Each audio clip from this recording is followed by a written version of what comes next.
நேற்று எபிசோட் ஸ்டார்டிங்கில் சிவகுமார் வந்துட்டு சௌந்தர்யாவை சமாதானப்படுத்துகிறாங்க. ரொம்ப நல்ல கெஸ்டர். ஆக்சுவலாக எனக்கு அவர் பண்ணது ரொம்ப பிடிச்சிருந்தது. அவர் என்ன அப்படி சொல்கிறாருன்னா, சௌந்தர்யா கிட்ட இந்த மாதிரி நீங்கள் வந்து பிஆர் வச்சுருக்கீங்க அப்படின்னு யார் சொன்னாலும் எனக்கு அதில் உடன்பாடு இல்லை. ஏன்னா வெறும் பிஆர் வச்சுட்டு ஒருத்தரால் 98 டேஸ்க்கு வர முடியாது. இப்போ ஹேர் ஃப்ளிப்ஸ் பண்ணுறீங்க, அப்படி இப்படி இட் அப்படி சொல்கிறீங்கன்னா நீயும் பண்ணு, ஒருத்தருக்கும் ஒரு தனித்துவம் இருக்கும், அப்படிதான், அதனால் நீங்கள் அழக்கூடாது அப்படின்னு சொல்லியிருக்காரு. இதில் சௌந்தர்யா மேலே எந்த ஒரு பிரச்சனையுமே இல்லை. அவர் சொன்னதும் எனக்கு ரொம்ப பிடிச்சிருந்தது. பட் இதையத்தான் நானும் கேட்குறேன். ஒருத்தருக்கு பேச்சு திறமை இருக்குதுன்னு நீங்கள் எல்லாரும் சொல்கிறீங்க இல்லையா?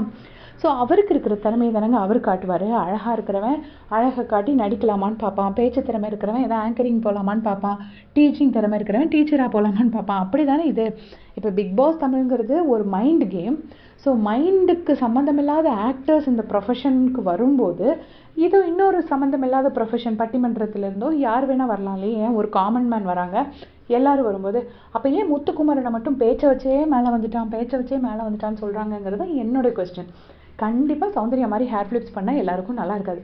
அது சௌந்தர்யா பண்ணால் தான் நல்லாயிருக்கும். அதனால தான் அவங்கள நிறைய பேத்துக்கு பிடிக்கவும் செய்யுது.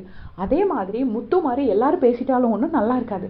முத்து பேசினா தான் அது கேட்குறதுக்கு நல்லாயிருக்கும். ஏன் இப்போ ரவீந்தர் சார் கூட தான் விடிய பேசுகிறாரு. அவர் மேலே எனக்கு எந்த இதுவும் இல்லைங்க. ஆனால் அவர் பேசுகிறது உண்மையிலே கேட்கவா முடியுது?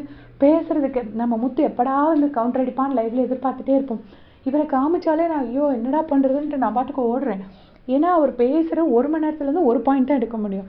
ஸோ சௌந்தர்யாவுக்கு அது கரெக்டுன்னா முத்துவை பற்றி பேசுகிறதுக்கு இதுவும் கரெக்டு. முத்துவோட பேச்சு திறமையால் தான் அவர் மேலே வந்தான்னு சொன்னான்னா அதையும் நீங்கள் அக்செப்ட் பண்ணி தான் ஆகணுங்கிறது என்னோட ஒரு பாயிண்ட். அதை ஷேர் பண்ணுறதுக்காக அந்த வீடியோ போஸ்ட் பண்ணுறேன். உங்களுடைய கமெண்ட்ஸ்